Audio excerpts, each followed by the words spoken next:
Welcome everybody to another episode of Truth Seekers. We have Nancee joining us today. Before I introduce her and jump into our conversation, would like to let you know where you can find the Truth Seekers podcast on YouTube, Apple Podcasts, anywhere else you watch your podcasts. Of course, we're now taking video questions in our mailbag segment. However you want to submit them, Dropbox, Google Drive, unregistered YouTube link. We'd love the interaction. Please come and join us. Speaking of joining us, Nancee, so glad you could join us today. Thanks, Josh. I'm really happy to be here. This is exciting.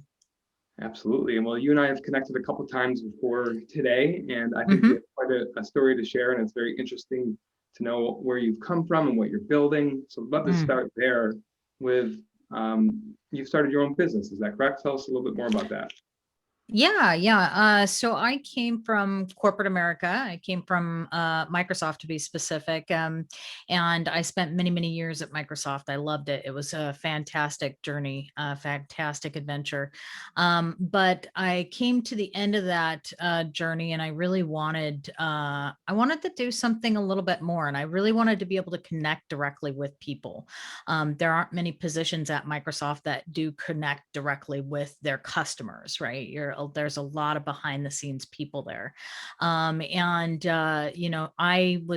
a writer as well. And so I'm in the writing community, and I decided, all right, I'm going to take off from here. And I've always wanted to do voiceover. So I went back to school for voiceover, and I decided, all right, I'm going to start a company and take all this great knowledge that I've gotten from my experience at Microsoft as well. And I'm going to help writers with their marketing, and I'm going to help them get their voices onto Audible with their own books, right? And so I started out, and I thought, okay, I'm going to open a new company. This is fantastic. So I opened a company, and that did not go very far, but that's okay. I had fun. It was great lessons. But then I actually went back to Microsoft as a consultant for a little bit, and at the same time, I was in conversations with my current company, which is WSI. It stands for We Simplify the Internet. And they're actually a franchise. And so I was in conversations with them about potentially buying a franchise and owning a digital marketing agency of my own. And it really gave me a great opportunity to kind of expand what I was already working on. I haven't totally given up on the voiceover stuff, and I'm still part of the writing community. And so, that will always be a part of everything that I'm doing. But now I have a greater audience, if you will, and more people to kind of reach out to and help with the skills that I was able to gain. So it's pretty exciting, and I love where it's going. It gives me the opportunity to help people actually think about their marketing from a strategic standpoint, and it's something that I watch every single day, where people end up spending a lot of money, a lot of time, and a lot of effort on things and places within marketing that they don't need to be in. And when you start with strategy first, you can often avoid those kind of pitfalls. And so that's my major message these days that I carry to the people. Start with strategy first. That's pretty powerful, Coach. How do you feel about that? Well, first of all, I've got to say, love voiced over stuff. That's so cool. I'd love to do that. I Yeah. find that so fun. I'd love to hear more about that, of course. But yeah, strategy first. I find that definitely super interesting. Is that what's that the antidote to? Like, what were you seeing people doing that it required the antidote of strategy first? Yeah, so you watch a lot of people, they may have a website, but they don't, they go out and they build a website because they're supposed to have a website, and that is the wrong place to start. You want to understand why that website is important to the people that are going to be coming there. You want to understand, who is that client? What are they actually looking for when they come to your website? What is it solving for them? You need to think about what's the pain that these people are experiencing that that you're helping to fix. And when you start from that place, it often changes the design that you originally thought was going to be the be all end all. You're like, oh man, this is the coolest website ever. Yeah, well, and you probably just spent $10,000 on it, for something that nobody's going to come to, or at least they're not going to stay on. And at least they're probably not going to engage you. They're probably not going to get to the end of the cycle that you want them to, right? And ultimately, they're not going to solve their problem with you. They're going to go find somebody else. But when you start with strategy, it changes the ballgame. It takes every dime that you spend and it says, okay, now what do we need to see happen in order to really make this worth our while? What do we have to do and how do we have to think about this equation so that at the end of the day, the money that we spent and the effort that we spent to design this is really solving what we set out to solve. And so that's probably the biggest example, but you see it all over the place. There'll be companies that maybe they go with, a paid search campaign, and they really don't know quite what they're doing with their paid search. And so they're just wasting thousands of dollars. They're wasting their time and their energy. And they're not seeing the results that they need to be seeing, and it could be that their money would be better spent doing search engine optimization. It might be that their money is better off spent doing a podcast, right? So that they can get their content out there, so they can share their content. But really, that's where we start. We start with, okay, what is it that your company does, right? We actually do a full SWOT analysis for some companies, so that we can understand what their strengths, what their weaknesses, what their threats are, where their opportunities really lie, so that they can then go and design an actual plan that's going to work for them and with them for years to come, right? There's so much there. Yeah, the SWOT analysis that stuck out to me because that's what Coach and I do a lot with the teaming clients that we coach. We have to have this level of awareness. It's part of our AAA approach. So awareness, action, and achievement. Yes. We can't measure achievement until we know the actions, and we can't know the actions until we identify the gap between where we are and where we want to go.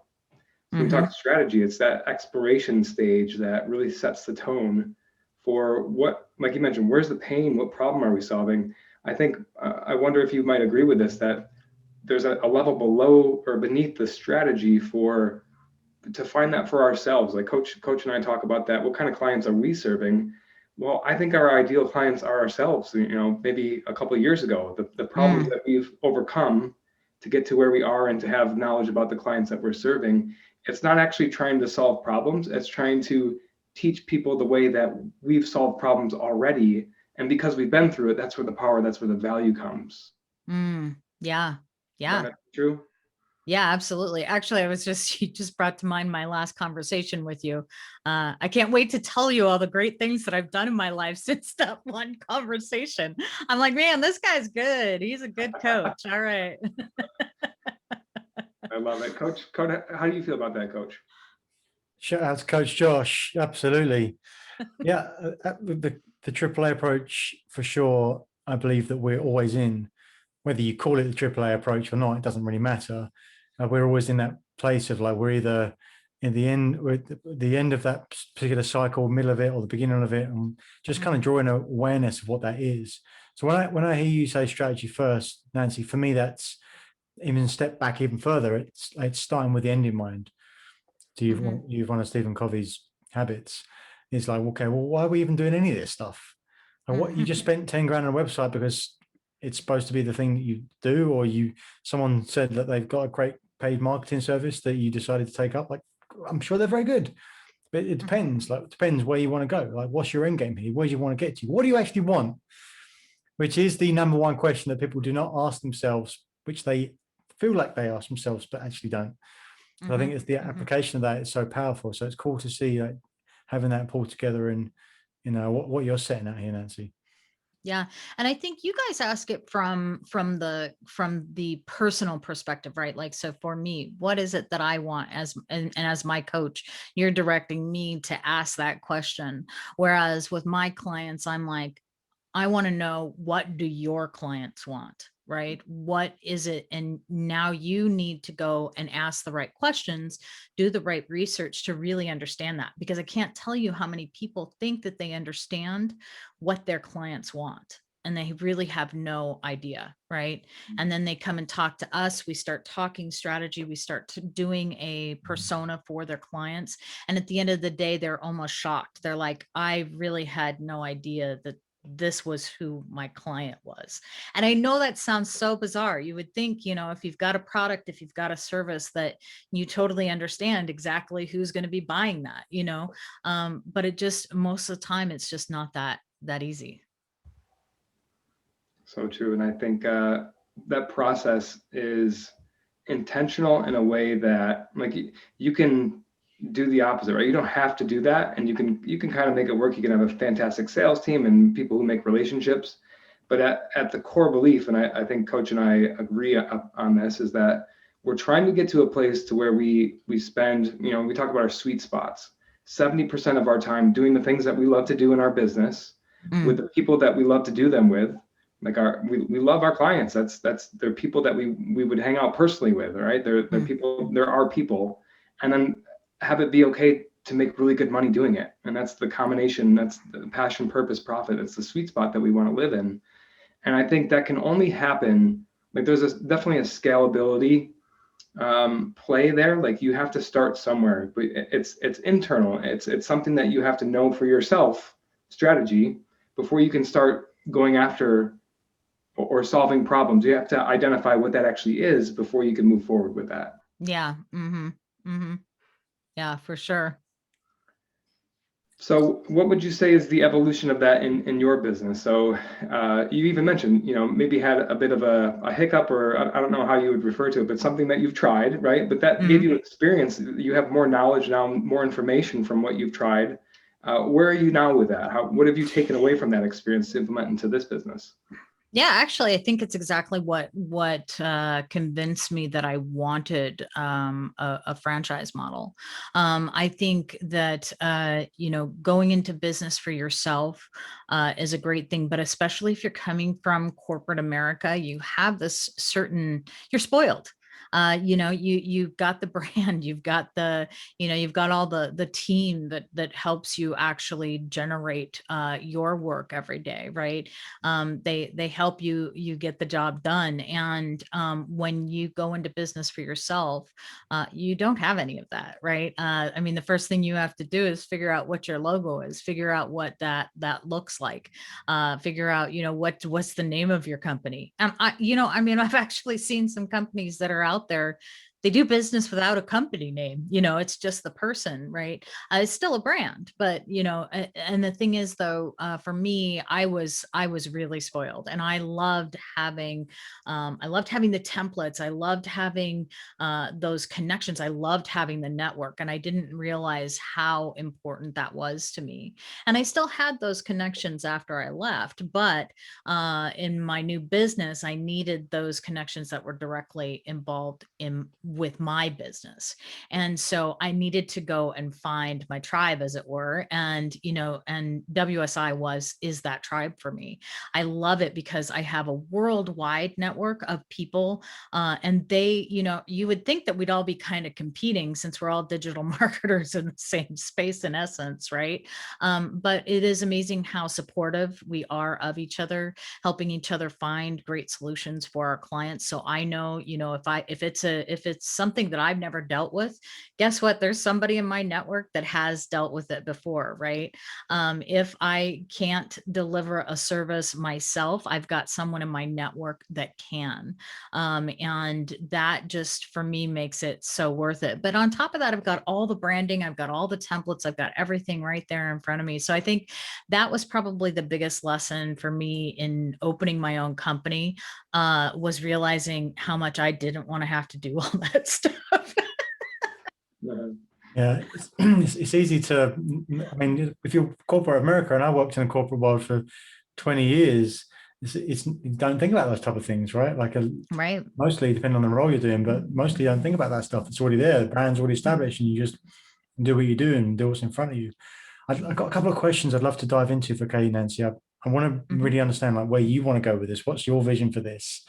As much as you have that developed, but also Yeah. So I actually, my husband is Australian, and so we're actually moving back over to Australia. He's moving back. I'm moving to Australia in a couple of years, and so that was actually another great reason for me to be involved with WSI, because they are worldwide. I'm able to have an agency here and an agency in Australia if I want, and or I can just have the agency here and potentially work from Australia, however that works. So that's probably the biggest growth there. But I think also the amazing thing with this network is that there are so many possibilities for people. You come in and you can really do whatever you want with your agency. If you would like to have an agency that you run everything with suppliers, you can do that, right? If you want to do things in-house, you can hire a staff and have your own in-house agency. You can have, you can do everything remotely. You can do everything in an office, I mean, the list goes on, right? And I think people don't often realize that when they come into the network, how many possibilities there are, right? And so especially in your first year, I think it's a matter of, okay, let's dial this in and let's get focused. In fact, I was listening to the podcast that you guys just recently did, and the gentleman was talking about how you need to focus, and he's like, and I don't mean on the things that you have to do in your day. I mean, focus on, where do you want this to go? What are the ideas? What are the concepts that are the building blocks, if you will, right? And I loved that. I was like, yes. And I think that's kind of where I'm at, actually, is sort of realizing the potential and how much there is available to me. But because I realize that, I also know that I have to focus, because I do have that entrepreneurial mind of, oh, shiny thing, shiny thing, shiny thing, right? And I mean, I think 3 times a day I go, oh, that would be so cool. Wait a second, that's not where I'm headed, right?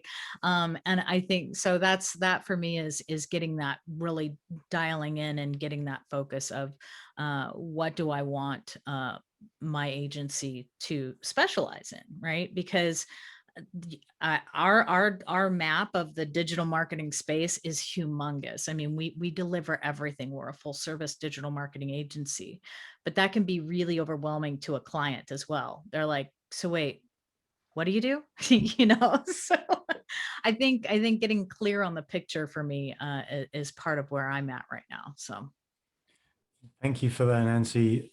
Me and Coach are always talking about this balance, the yin and the yang, if you like, the opposite ends of the spectrum, the continuum. There's so little things that are binary in nature, like absolute in nature. Right? It's always a continuum mostly, and so when you're thinking about those things, like, gosh, I've got so many opportunities. That's great, but also if I've got so many opportunities, then what do I do? I've got so many opportunities. So if I've got one thing, is like, oh my gosh, I want to go one thing, but at least you've got one thing, and so everything has a balance to it as well, right? And so it's cool that you know that for yourself, that you can see those opportunities. You can see that entrepreneurial side is like, wow, I can do this and that. That's fantastic as well. And then you extend that to your clients. You're like, oh gosh, and like that, they must be thinking the same thing, because maybe they don't even know where they're going, let alone what service they want as well. So I love to bring that back down, but like honoring that side of it, but bringing it back down as well, right? Because we want to make sure that we always have a path forward. So is it something that you've got your arms wrapped around yet? Because this is something that, like, we're always pulling together, right? Like, when you've got some really cool concepts and templates to think about how to do this, but do you feel like if you were to fast forward and really know, like, okay, we'll get into Australia's big thing. I mean, that's a very practical, specific thing, why you may have left and why you want to do this, but what's the moment that you're going to be able to kind of take a deep breath and go, wow, I'm really in a place I want to be here, and I can see so much. Yeah.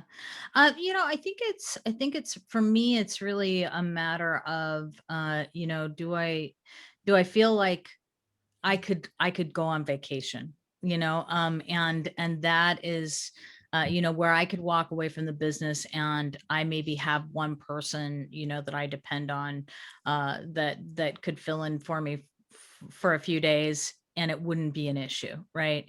Right now, there are so many moving pieces and so many parts and so many places that I go to, for my solutions that, I think it would be difficult to bring somebody in to be able to do that. And it certainly would not be feasible for me to take more than a day off, Mhm. you know? And I know that isn't healthy either, right? I mean, I think one of the things that I talk about on my podcast is finding that balance for people, right? Because I think that is part of the dream of owning a business, whether you realize it or not when you start off, because most of us start off owning a business thinking, okay, well, I know this is going to take some work. I know I'm going to probably be giving up at least the first year of my life to this business so that I can get things to the point that I want them to be at. But the question is, how do you find that balance? Because that, to me, it's not the dream that I dreamed if I can't get to that point, right? Owning a business that completely consumes my life for the rest of my life is not what I'm interested in, so it's just it's a matter of how do you get that focus so that you can have that time back. It's so great to hear that. I think now more than ever, more and more people are realizing that you can make money without actually being present. Like to be able to set something Mm, up to where value is being had without you being there is maybe it's a relatively new concept, I think, to the average person or the average business owner even, because there's this fear of not being needed in your business. Like, well, if I'm mhm. not needed, then it's scary to a lot of people. Like, what's my purpose then? What do I actually do? But I think if you can set up that structure, it just makes it more valuable because then you can spend your time doing other things that you love to do that provides even more value.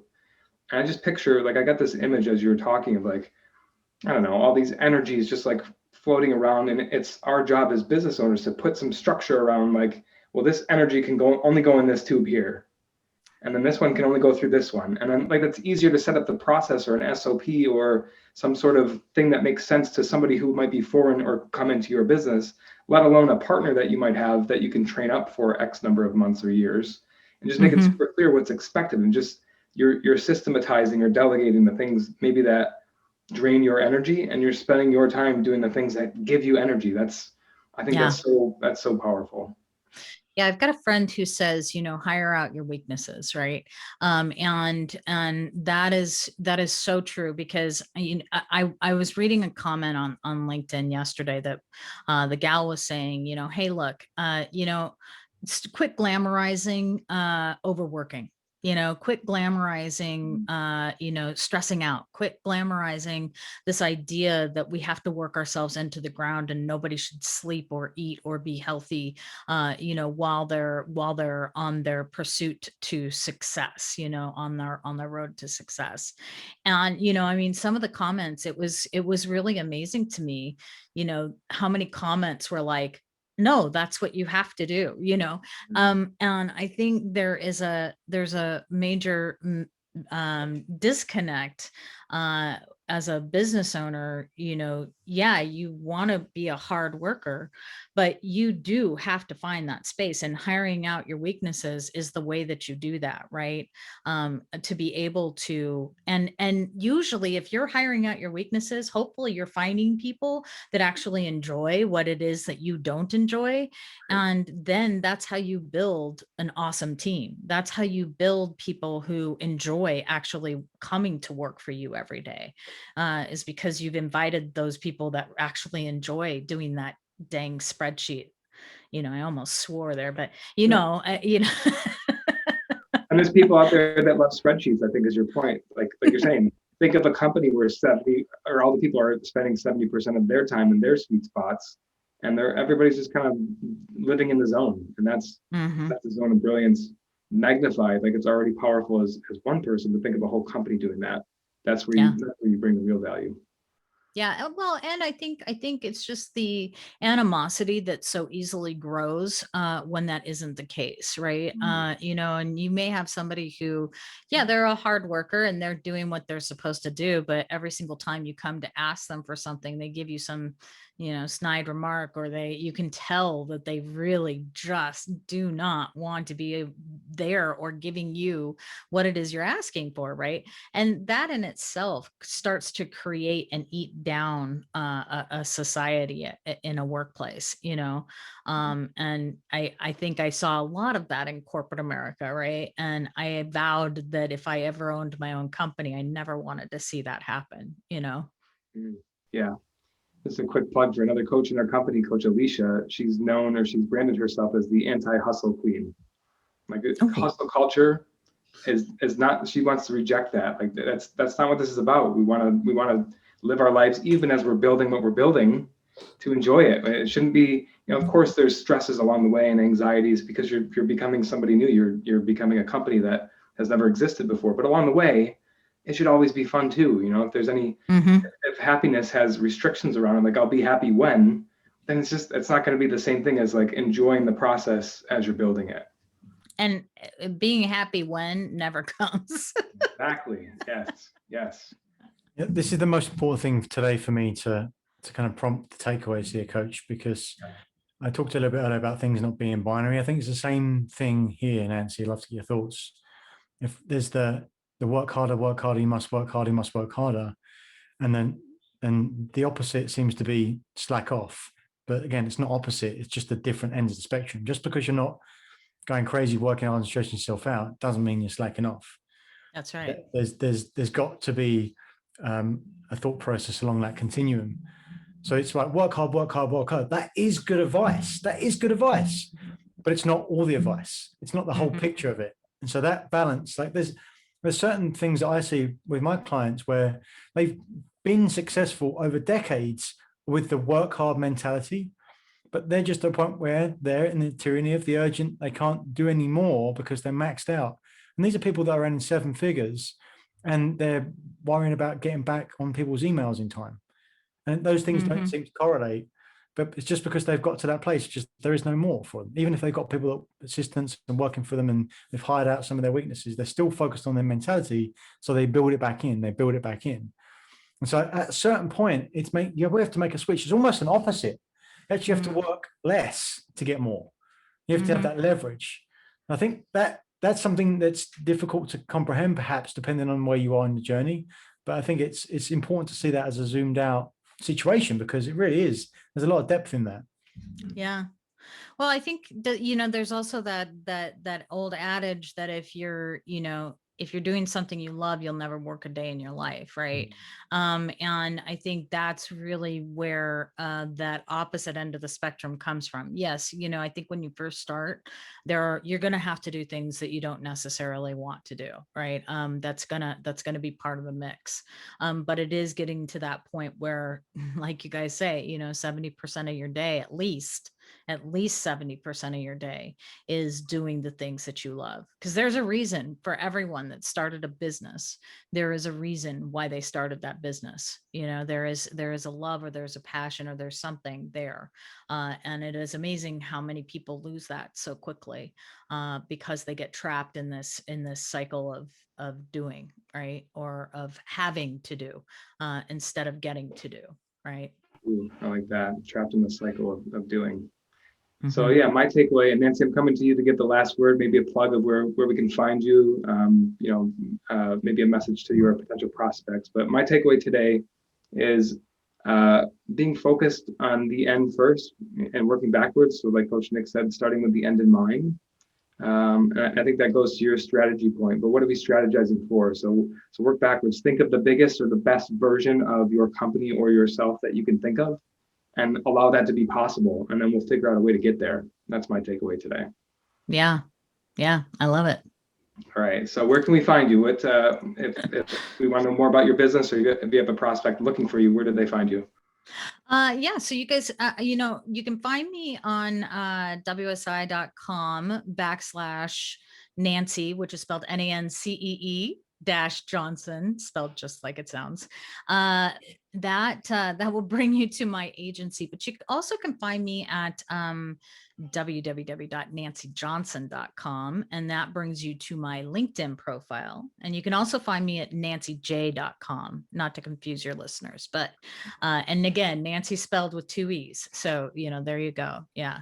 And all of those will bring you to all of the things. So I love it. I love it. Well, we're all on the journey here, so it's cool for you to come on and share your story and where you are in your process. And looking forward to having future conversations with you as well. yes, well, thank you guys for having me. This was so much fun. I love this. You guys are doing a great thing. Have a great week. Thanks, Nancee. Appreciate you.